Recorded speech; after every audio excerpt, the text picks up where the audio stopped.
100% fee రాయితీతో ఏ నేర్చుకోవాలనుకుంటున్నారా? Attend Quality Thought gen AI test 2025. సరే, నేను గంభీరంగా మౌనంగా చూస్తున్నా. నేను కొడితే వట్టి కొట్టు నాకు అలవాటు లేదు కదా. చూద్దాము.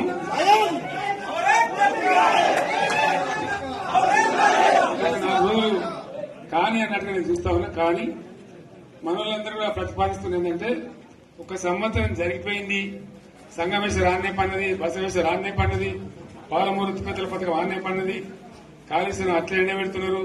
ఇవన్నీ అన్యాయాలనే. కాబట్టి ఫిబ్రవరి నెలాఖరులో ఒక పెద్ద బహిరంగ సభ పెట్టాలి, ఇలా కథ చూడాలి అని జరుగుతూ ఉంది. కాబట్టి మీరు కూడా పెద్ద ఎత్తున దయచేసి ఆ సభకు కదిలి రావాలి. కదా దూరమే ఉండదు. ఆ రకంగా తెలంగాణ శక్తి ఏందో మరొకసారి చూపించి వీళ్ళ మెడలు వంచి ఇప్పుడు సాధించాలి. భవిష్యత్ కోసం కూడా కొట్టాడకు మనం సిద్ధంగా ఉండాలని తెలియజేసుకుంటూ, పరమేశ్వర్ గారికి అంతటి లోకమంతరం ఇది. కోటి రూపాయల భూమి ఇప్పుడు 50 లక్షల కాడికి వెళ్ళలేదు.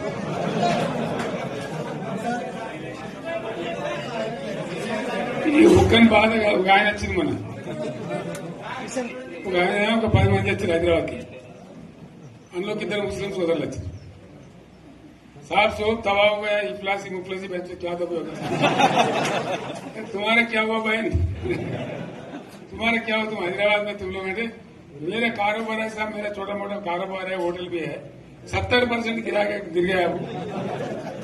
हर कोई पूछ रहे, हर कोई केसीआर को याद कर रहा है सामान. వాళ్ళు మాట్లాడుతున్నారు.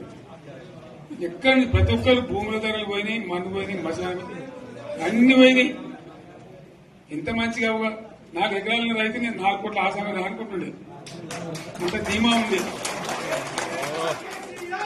ఎంత బాగుంటే హైదరాబాద్ నుంచి అడిగితే కూడా వచ్చి మనం ఇయ్యకపోదాం భూములు, డిమాండ్ పెరగాని. అంత బ్రహ్మాండంగా మారుమూల ప్రాంతంలో కూడా 40 లక్షలు 50 లక్షలు ఎకరానికి ఉండే. అటువంటిది సగానికి సగం పడిపోయి మొత్తం నాశనం చేశారు. వీళ్ళు ఇట్లే వదిలిపెడితే ఇంకింత నాశనం అవుతుంది. కాబట్టి మనం కొట్లాడాల్సిందే. నేను ఇంకొక మాట మీకు చెప్తా. ఎలక్షన్లలో నేను మస్తుగా చూస్తే 50 ఇళ్లలో పార్టీలు గెలితే ఓడితే ఇంత మాయలు ఏడాది లోపలనే కాంగ్రెస్ పార్టీ దొరికితే కొడతాం రానంత గొప్ప.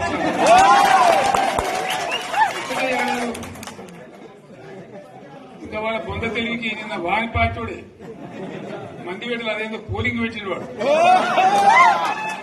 చూసిరా మీరు? ఆ పోలింగ్ పెడితే 70% మనకు వచ్చింది, 30% మనకు. వాడు పెట్టింది, మనం పెట్టింది కాదు. 75 ఇది పరిస్థితి. అదే నేను ఏమంటున్నా అంటే, ఫామ్ హౌస్ అంటే ఏముంటది, వారి ఉంటది, మాకు ఉంటది, అల్లం ఉంటది. కాంగ్రెస్ వాళ్ళు అంత మనిషి చేస్తే పారబడి తవ్వచ్చు కూడా సంగత. దీన్ని ఫామ్ హౌస్ అని మనం బదనాం చేసి అంతే కదా. నేను ఏమంటున్నా అంటే, అన్ని మబ్బులు వీడిపోయినట్టు ప్రజలకు అన్ని తెలిసిపోతున్నాయి. మంచి ఏంది, చెడ్డ ఏంది, ఏం జరిగింది అన్ని ఇంకా ఘోరమైతే నేను చెప్తున్నా. వీళ్ళ తెలియదక్కతనానికి ఏమైంది? నిన్న మొన్న రిపోర్ట్ వచ్చింది. Comptroller and auditor general of India అని కాగ్ అంటారు దాన్ని. కాగ్ రిపోర్ట్ వచ్చింది. పోయిన సంవత్సరం మన గవర్నమెంట్ లో వచ్చిన ఆదాయం కంటే 13,000 కోట్ల రూపాయల ఆదాయం తగ్గిపోయింది. ఇంకా మార్చి పోయేవరకల్లా ఇంకో 3-4 కోట్ల అవుతుంది. అంటే 15,000 కోట్ల ఆదాయం పోతుంది. మన గవర్నమెంట్ ఉన్నప్పుడు ప్రతి ఏడాది 15,000 కోట్లు పెంచుకుంటూ పోయింది. చేసుకుంటూ పోయింది. ఏడాది 10 నుంచి 15,000 కోట్ల ఆదాయం పెరిగేది మన టైంలో. అంత జాగ్రత్తగా మనం వ్యవహారం చేస్తాం. ఇలా ఉల్టా 15,000 కోట్లు పడిపోయింది. ఇంకా వాడేమిస్తాడుగా, ఇంకా ఇస్తారా? ఇంకో 4-5 నెలలైతే జీతాలే కష్టమైంది. దొడ్డు అందరు పెండింగ్ పెట్టి రిటైర్ అయిన దొరుకుతలు పైసలు మీరు చూస్తారు కదా పేపర్లలో. సో ఆ విధంగా రాష్ట్ర ఆర్థిక పరిస్థితిని కూడా దివాలా తీయించారు. ఇవాళనేం కాదు, 100కు 100% ఇప్పటికే ప్రజల నిర్ణయానికి వచ్చిండ్రు. డెఫినెట్ గా రాబోయే గవర్నమెంట్ మనదే అని అనుమానం కూడా అవసరం లేదు. ప్రాజెక్టు చెరువు కింద నీళ్లు తీసుకుంటే బంద్ చేసినాం, నీటి తీరువ రద్దు చేసినాం. అట్లా ఎన్నో సదుపాయాలు చేసుకున్నాం రైతులకు బాగా జరుగుతుండే. అప్పుడప్పుడు ఏమవుతుంది, కొన్ని దుష్ట దినాలు వస్తాయి, చెడు గడియలు వస్తాయి. మనోళ్ళు కూడా అలవోకగా ఓట్లేసారు. మీరు గొప్పలో మీరు మాణిక్యరావు గెలిపించారు. కొన్ని నియోజకవర్గాలలో అత్యాశకు పోయి నేను చెప్పిన కూడా అప్పుడు మంది మాటలు పట్టుకొని మారమానం పోతే మళ్ళీ వరకు ఇల్లు కాలిపోతారు. వీళ్ళని నమ్మితే అమాంతం మింగుతారు, మోసపోతాం. రైతు బంధుకు రామరామ అంటారు, దళిత బంధుకు జైబీం అంటారు. వీళ్ళు ముంచుతారా ఆయన చెప్పినండి. ఆయన వాడు తులం బంగారం ఇస్తా,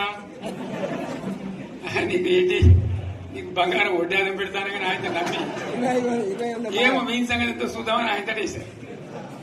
వేసింది ఇరకపోయారు, బాయిలో పడ్డారు, అయిపోయి ఉన్నాయి అన్ని వీక్ అయిపోయి.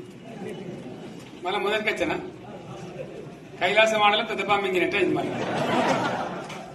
అంతే కదా, ఆలోచన లేకుండా ఎటు పెడితే అటు ఎవడో ఏదో చెప్తే నమ్మి ఓట్లేస్తే ఏమైంది అనేది ఒక మంచి గుణపాఠం ఇది తెలంగాణ.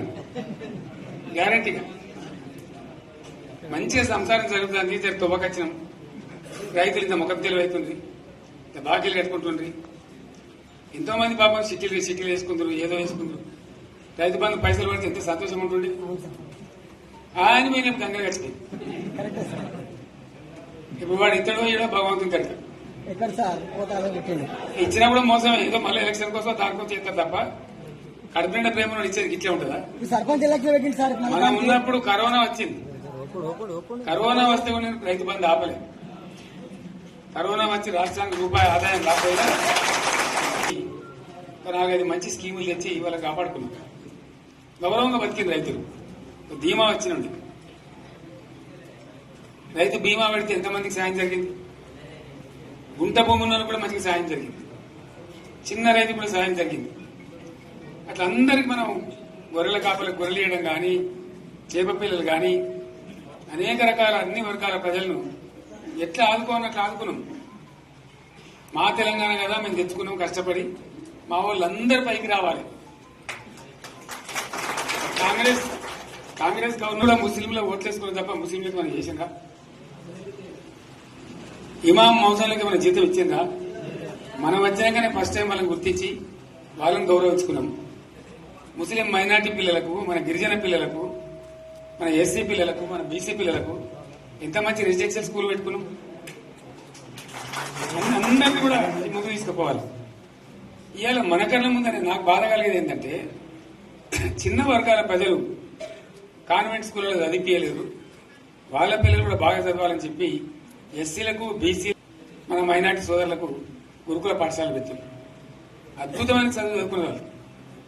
ఇవాళ మొత్తం రోజు బడి పిల్లలు విషాహారము, కడుపు నొచ్చుడు, బాధపడు, పురుగులు అన్నం పెట్టుడు. పిల్లలు వెళ్ళిపోతున్నారు ఆ స్కూళ్ళ నుంచి, ఇళ్ళకి వెళ్ళిపోతున్నారు. తల్లిదండ్రులు కూడా భయపడి తీసుకుపోతున్నారు. ఏం ఘోరం ఇది నాకు అర్థం కాదు. మళ్ళీ ఇది చేసిన కూడా ఇప్పుడు మళ్ళీ అదే కాంగ్రెస్ పార్టీ. అంతేనా? మళ్ళా పాత కాంగ్రెస్ మోపైంది, మళ్ళా కరెంట్ కోతలు మోపైనాయి. వెనకాలం ఏం గతి అవుతుందో మార్చి ఏప్రిల్ ఏమవుతుందో. ఇంకా కరెంటు కోతలు మోపైనాయి, మంచినీళ్ళు సరికొత్తలు, అడిగే నాతులు లేడు. ఎవడన్నా గట్టిగా నిలదీసినట్టు వారికి పోలీస్ స్టేషన్లో పట్టేయడం. ఇదేనా రాజ్యం? ఇట్లా ఉండదా రాజ్యం? ఎందుకు వచ్చింది ఈ పరిస్థితి చెప్తా. నాకు తెలిసి నాకేం గుర్తులేదు. నేనేమంటున్నా అంటే, ఇట్లా అనేక పనులు చేసుకున్నాం మనం. గోదావరి నుంచి నీళ్లు తెచ్చుకున్నాం. నీళ్లు తెచ్చుకొని మంచినీళ్ళ తర్వాత సాగునీళ్ళు ఎంపడబడ్డాయి. మెదక్లో యువతల ప్రాంతం అంతా కొంత అందినే నీళ్లు, పాత మెదక్ జిల్లాలో. నీటికి మిగిలిపోయినాయి మన 2 తాలూకాలు, నారాయణఖేడ్, జైరాబాద్. వాళ్ళకి నీళ్లు రావాలి. ఎట్లా రావాలి గోదావరి నీళ్లు? సింగూరు ఒక టైంలో నిండుతుంది, ఒక టైంలో నిండదు. మరి నిండినప్పుడు ఎట్లా గోదావరి నీళ్ళెద్దు? సింగూరు నుంచి లిఫ్ట్ చేసి సంగమేశ్వర, బసవేశ్వర 2 లిఫ్ట్లు పెట్టుకుంది.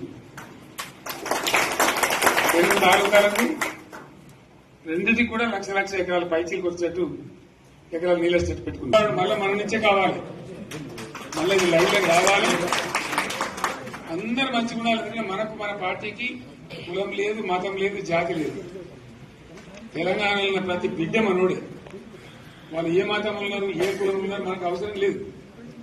ఈ తెలంగాణ బార్డర్ గీత లోపలిన బిడ్డలు అందరు మనోళ్ళే, అందరు బాగుపడాల్సిందే. ప్రతి ఒక్కరికి న్యాయం జరగాల్సిందే. ఆ న్యాయం జరిగి ఆ ఫలితాలు తెలంగాణకు వచ్చేదాకా ఇంకెవ్వడు కొట్లాడాడు, ఎవరితో కాదు. అది అవతార పంచాంగం. మళ్ళా మనమే కొట్లాడాలి. అంతేనా? పక్క మాట అనేది కొట్లాడదాం కదా. ప్రాణం పోయినా సరే తెలంగాణకు రక్షకులు మనమే. తెగించి కొట్లాడాల్సిందే. తెలంగాణ హక్కులను కొట్లాడాల్సిందే. మనమే కొట్లాడి తీరాల్సిందే. అనే రెండవ మాట లేదు. కాబట్టి దయచేసి అవసరమైన సందర్భంలో మీ జిల్లా నాయకులు పిలిపిస్తారు, రాష్ట్రం నుంచి నేను కూడా పిలిపిస్తాను. మీరు సిద్దపడి ప్రత్యక్ష ప్రజా పోరాటాలు లేవదీసైనా సరే మన ప్రాజెక్టులు సాధించుకోవాలి, మన నీళ్లు సాధించుకోవాలి, మన ప్రజలకు అన్యాయం జరుగుతుంటే ఎదురు తిరగాలి, కొట్లాడాలి. తప్పకుండా ప్రజలకు న్యాయం చేసేదాకా మనం ముందుకు పోతూనే ఉండాలి. తెలంగాణ కోసమే బయలుదేరిన జెండా గులాబీ జెండా. తెలంగాణను సాధించింది గులాబీ జెండా. తెలంగాణను మంచిగా చేసి లైన్లో పెట్టింది గులాబీ జెండా. భారతదేశంలో నంబర్ 1 అనేక విషయాల్లో చేసి సాధించి చూపెట్టింది గులాబీ జెండా.